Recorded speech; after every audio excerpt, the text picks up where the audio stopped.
Hello दोस्तों, मेरा नाम है यश। स्वागत है आपका मेरे चैनल द ट्रेलर में। वैसे तो दुनिया के अलग अलग कसिनोज़ में ऐसे बहुत से स्कैम हुए हैं जिन्हें समझना और पकड़ना कसिनोज़ के लिए बहुत मुश्किल था, मगर इसके बावजूद भी वो चीटिंग करने वालों को पकड़ने में कामयाब हो जाते थे।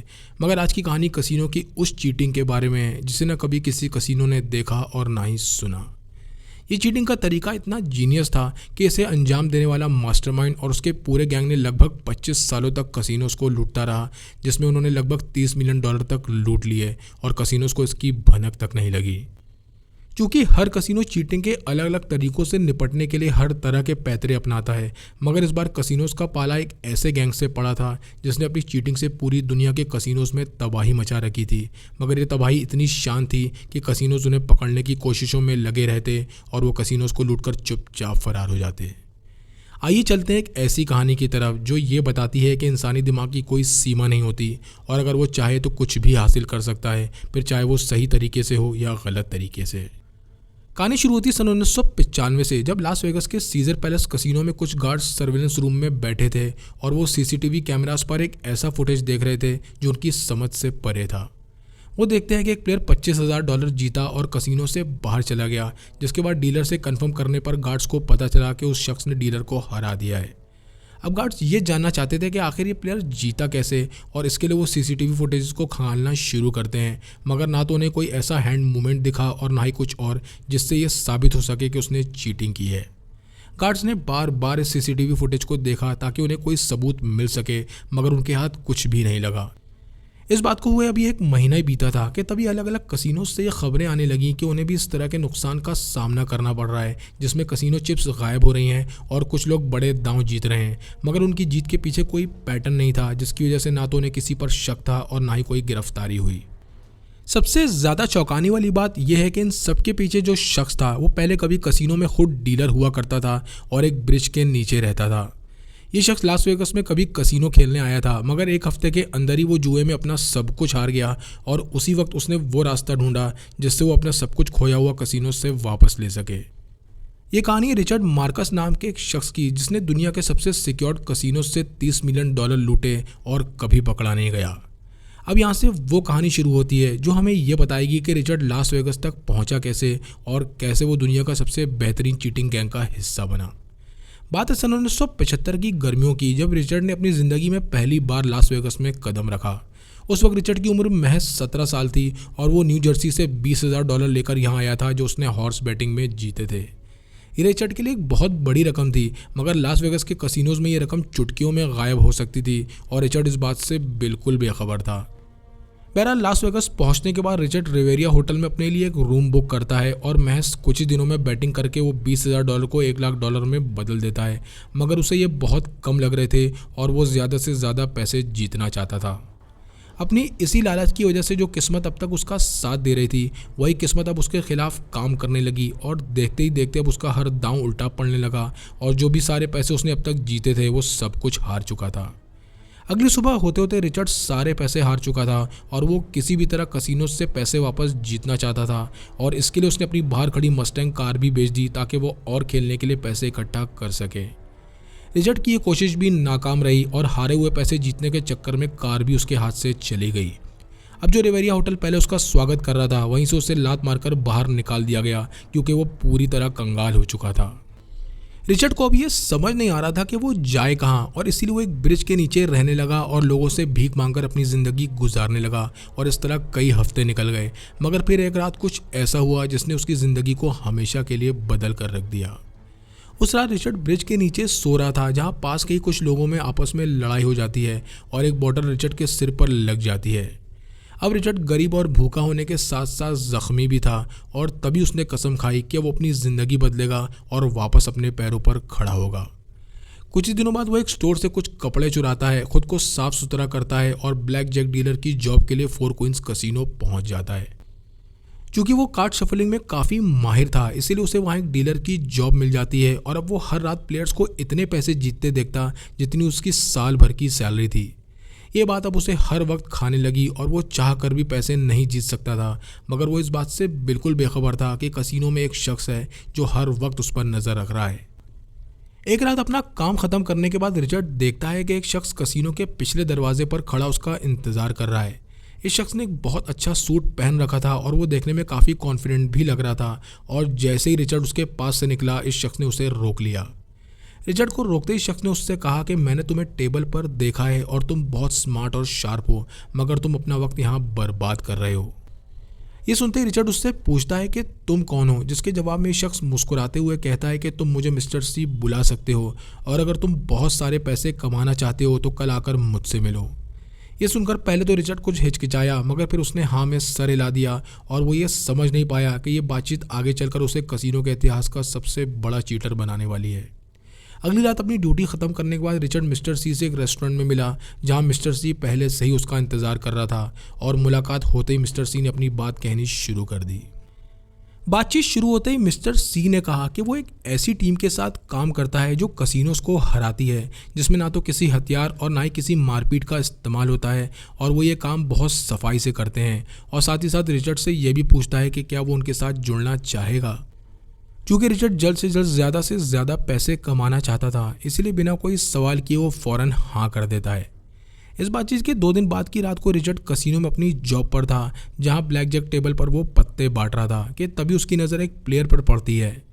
ये प्लेयर मिस्टर सी का ही आदमी था, जो बिल्कुल नॉर्मल बर्ताव कर रहा था और वो अपने लिए ड्रिंक्स ऑर्डर करता है और साथ ही साथ अगल बगल के लोगों से बातचीत भी कर रहा था ताकि सब नॉर्मल लगे। इसी दौरान मिस्टर सी भी वहां आ जाता है और रिचर्ड से इशारे में कहता है कि वो इस प्लेयर की तरफ देखे। और ये प्लेयर पहले एक छोटा दांव खेलता है जिसमें वो हार जाता है ताकि सब नॉर्मल लगे। अब यहाँ से शुरू होता है असली खेल, जिसमें प्लेयर अपने हाथ की सफाई का इस्तेमाल करते हुए 2 $500 के चिप्स को एक $25 के चिप्स के नीचे छुपा कर रखता है और $25 के चिप्स को थोड़ा आगे करके ऐसे रखता है जिससे नीचे के बड़ी वैल्यू के चिप्स दिखाई ना दें। थोड़ी दूर से देखने पर ऐसा लग रहा था जैसे ये तीनों चिप्स $25 के ही हैं, और चूंकि रूलेट नंबर इस प्लेयर के फेवर में ही था, इसीलिए वो इस $500 के चिप्स को फिर ऊपर कर देता है और महज $25 की बेट लगाकर $1000 जीतकर टेबल से उठ जाता है। अब रिचर्ड इस चीटिंग के तरीके को और बारीकी से समझना चाहता था, और जब उसने मिस्टर सी से इस बारे में पूछा तब उसने बताया कि इस कॉन्सेप्ट को लेट बेटिंग कहते हैं। इस कॉन्सेप्ट के तहत वो लोग चीटिंग को तब अंजाम देते हैं जब रूलेट व्हील की बॉल किसी नंबर पर रुक जाती है, और ये थ्योरी में जितना आसान था करने में उतना ही मुश्किल, क्योंकि इसके लिए प्रैक्टिस, परफेक्ट टाइमिंग और बेहतरीन टीम वर्क की ज़रूरत थी। इस पूरे चीटिंग के तरीके में 2 प्लेयर्स शामिल होते हैं, जिसमें पहला प्लेयर $5000 के चिप्स को $500 के चिप्स के नीचे छुपाकर बेट लगाता है और ऊपर रखे इस $500 के चिप्स को थोड़ा आगे की तरफ निकाल कर रखता है, जिसका कलर रेड होता है। और ये डीलर ये अज्यूम कर लेता है कि नीचे रखे चिप्स भी $500 के ही होंगे। बहरहाल बेट लगाने के बाद रूलेट व्हील घूमने लगता है, और अगर नंबर प्लेयर 1 के फेवर में होता है तो वो नीचे रखे $5000 के कॉइन्स भी निकाल लेता है और उसे पे आउट उसी के हिसाब से ही मिलता है। और वहीं अगर रूलेट व्हील नंबर प्लेयर 1 के फेवर में नहीं आता है तो इस बार प्लेयर 2 बीच में आकर डीलर का ध्यान बटाता है, और इस दौरान प्लेयर 1 $5000 के कॉइन्स को $500 के कॉइन्स से बदल देता है। और चूंकि डीलर यही मानकर चल रहा था कि दोनों कॉइन्स $500 के ही हैं, इसीलिए उसे कोई शक नहीं होता। इस चीटिंग के तरीके से उन्हें ये फ़ायदा हो रहा था कि वो बेट के हिसाब से अपने कॉइन्स को अदल बदल कर रहे थे, और बेट जीतने पर वो बड़े अमाउंट का पे आउट लेते और हारने पर उन्हें बहुत छोटी रकम हारनी पड़ती। कभी कभी इस तरीके की वजह से डीलर कंफ्यूज भी हो जाता, मगर ये कसिनोज इतने बड़े थे जहां हज़ारों चिप्स हर मिनट एक टेबल से दूसरी टेबल पर घूमते थे, इसलिए डीलर्स को लगता कि उनके दिमाग का वहम है, और इस तरह ये गैंग अपनी चीटिंग में कामयाब हो जाता। बहरहाल ये ट्रिक्स सीखने के बाद जब रिचर्ड ने पहली बार इस चीटिंग को अंजाम दिया तब वो इसमें कामयाब हो गया और किसी को उस पर कोई शक नहीं हुआ, और इस तरह वो मिस्टर सी की गैंग का हिस्सा बन चुका था। 80 का दशक आते आते रिचर्ड इस गेम में पूरी तरह माहिर हो चुका था, और ये लेट बैटिंग टेक्निक उसके लिए बेहतरीन काम कर रही थी, जिसमें वो और उसकी गैंग हर हफ्ते कई हज़ारों डॉलर्स कमा रहे थे। अब जैसे जैसे चीटिंग के तरीके बढ़ते जा रहे थे, कसिनोज भी इनसे निपटने के नए नए रास्ते निकाल रहे थे, जिसमें सीसीटीवी कैमरास से लेकर पिट बॉसेस और गार्ड्स हर कोई फ्लोर पर मौजूद सभी प्लेयर्स पर बहुत कड़ी नज़र रखने लगे। प्लेयर्स की एक भी गलती या ज़रा सा भी शक उनके पूरे प्लान को चौपट कर सकता था, और इसीलिए मिस्टर सी और रिचर्ड ने यह फैसला किया कि अब वो लास वेगास के कसिनोज को अपना निशाना नहीं बनाएंगे। उनमें यह तय हुआ कि वो मोंटे कार्लो, लंदन और बहामास के कसिनोज को अपना शिकार बनाएंगे, क्योंकि यहाँ के कसिनोज में लास वेगास के मुकाबले कम सिक्योरिटी थी, और अपनी लेट बैटिंग टेक्निक का इस्तेमाल करके उन्होंने यहाँ भी खूब पैसे बनाए। कुछ साल इन कंट्रीज़ में गुजारने के बाद सन 1994 में रिचर्ड लास वेगस वापस आ गया, मगर अब तक वो एक प्लेयर से एक आर्टिस्ट बन चुका था। अब उसे तलाश थी एक ऐसी टीम की जिसमें भरोसेमंद प्लेयर्स शामिल हों और वो बिना किसी हिचकिचाहट के कसिनोज के साथ चीटिंग करके उन्हें लूट सकें। इसी तलाश में उसकी मुलाकात मार्क अब्रामोविच से होती है, जो उसका पुराना दोस्त था और साथ ही साथ एक भरोसेमंद गैम्बलर भी था। अब ये दोनों अपने साथ एक और शख्स को शामिल करते हैं जिसका नाम था पैट मैलरी, और ये वो गैम्बलर था जो कसिनोज में बड़े बड़े दांव खेलता था। पैट की एक खासियत और थी, और वो ये थी कि वो नशे में होने की एक्टिंग बहुत अच्छी करता था, डीलर्स के साथ हंसी मजाक करता था और साथ ही साथ कई पिट बॉसेस उसे जानते भी थे, और यही सब आगे चलकर उनके बहुत काम आने वाला था। बहरहाल कुछ हफ्तों की प्लानिंग के बाद वो लोग अब पूरी तरह तैयार थे, मगर रिचर्ड अब लेट बैटिंग स्कैम का इस्तेमाल नहीं करना चाहता था, क्योंकि अब वो और बेहतर और सुरक्षित टेक्निक की तलाश में था जिसे सफाई से अंजाम दिया जा सके, और ये तरीका उसे एक स्ट्रिप क्लब से मिला। उस दौरान रिचर्ड की एक सवाना नाम की डांसर से बातचीत होती थी, और एक दिन बातचीत के दौरान रिचर्ड के दिमाग में एक आइडिया आया। इस बातचीत के दौरान रिचर्ड के दिमाग में अपनी वही पुरानी टेक्निक घूम रही थी जिसमें वो जीतने के बाद बड़ी वैल्यू के कॉइन्स को ऊपर कर देते थे, मगर इसमें प्रॉब्लम ये थी कि कसिनोज की नज़र सबसे ज़्यादा जीतने वालों पर ही रहती है, और तभी उसने फैसला किया कि वो अपने जीतने पर बड़े चिप्स स्विच करने की जगह हारने पर छोटे चिप्स स्विच करेगा। क्योंकि यह आइडिया रिचर्ड के दिमाग में सवाना से बात करते हुए आया था, इसलिए इस टेक्निक का नाम सवाना मूव रखा गया। इस चीटिंग टेक्निक में एक प्लेयर 3 चिप्स के साथ बैट लगाता है, जिसमें 2 बड़ी वैल्यू की चिप्स नीचे होते हैं और एक छोटी वैल्यू का चिप्स ऊपर रखे इस लो वैल्यू के चिप्स को डीलर की तरफ करके रखा जाता है, और जब प्लेयर हार जाता है तो डीलर को लगता है कि प्लेयर छोटी बैट ही हारा है, क्योंकि इसी दौरान वो नीचे के बड़े चिप्स को छोटी चिप्स से बदल देता है। चिप्स बदलने के दौरान अगर डीलर को शक हो जाता है तो प्लेयर नशे में होने की एक्टिंग करने लगता और कहता है कि उससे गलती हो गई, और अगर डीलर को कोई शक नहीं होता तो इस चीटिंग से वो अपनी हार के नुकसान को बहुत कम कर देते हैं। इस पूरे चीटिंग के दौरान हाई वैल्यू चिप्स को वहाँ से हटाकर जेबों में छुपा लिया जाता है, और किसी को इस बात की भनक तक नहीं लगती। इसका साफ मतलब था कि अगर वो बैट जीत जाते तो वो बड़ी वैल्यू के कॉइन्स को नहीं बदलते और बड़ा अमाउंट जीतते, और हारने पर बड़े कॉइन्स को छोटे कॉइन्स से बदल दिया जाता ताकि नुकसान कम से कम हो। ये वो तरीका था जिस पर ना तो कभी कसिनोज का ध्यान गया, और अगर वो सीसीटीवी कैमरास चेक भी करते तो भी उन्हें कुछ नहीं मिलता, क्योंकि उनकी नज़र कुछ और ढूंढ रही थी और हो कुछ और रहा था। रिचर्ड के हिसाब से ये अब तक का सबसे जीनियस स्कैम था जिसे वो बेहद सफाई से अंजाम दे रहे थे और बेशुमार पैसे भी बना रहे थे। उनका ये सवाना मूव काम कर गया था, और कुछ महीने मीडियम और छोटे कसिनोज में खेलने के बाद अब रिचर्ड अपने स्कैम को और बड़े लेवल पर ले जाना चाहता था। रिचर्ड और उसके साथियों ने अब दिन रात प्रैक्टिस करनी शुरू कर दी, जिसकी वजह से उनकी टाइमिंग परफेक्ट होती चली गई और उनका कॉन्फिडेंस भी अब और ज़्यादा बढ़ गया, और अब वो लास वेगस के सबसे बड़े कसिनो सीजर पैलेस को निशाना बनाने के लिए पूरी तरह तैयार थे। सीजर पैलेस लास वेगस का सबसे हाई सिक्योरिटी वाला कसिनो है, जहां फ्लोर पर सबसे ज़्यादा गार्ड्स मौजूद रहते हैं और हर प्लेयर पर बहुत गहरी नज़र रखते हैं। हालांकि ये रिचर्ड के लिए एक प्रॉब्लम थी, मगर उसने इसे एक चैलेंज की तरह लिया, और उसका मानना था कि जितना बड़ा कसिनो वहाँ उतना ही ज़्यादा पैसा, और भीड़ भाड़ की वजह से वहाँ के डीलर्स भी डिस्ट्रैक्टेड होंगे। बहरहाल रिचर्ड अब्रामोविच और पैट मैलरी एक साथ कसिनो के अंदर घुसते हैं, जिसमें पैट ने एक बेहतरीन सूट पहन रखा था और वो नशे में होने की एक्टिंग कर रहा था जैसे उसने बहुत शराब पी रखी हो। रिचर्ड एक कोने में खड़ा होकर टेबल्स और उस पर प्लेयर्स की भीड़ को देखने लगा, और वहीं अब्रामोविच गार्ड्स और पिट बॉसेस पर नजर रखने लगा।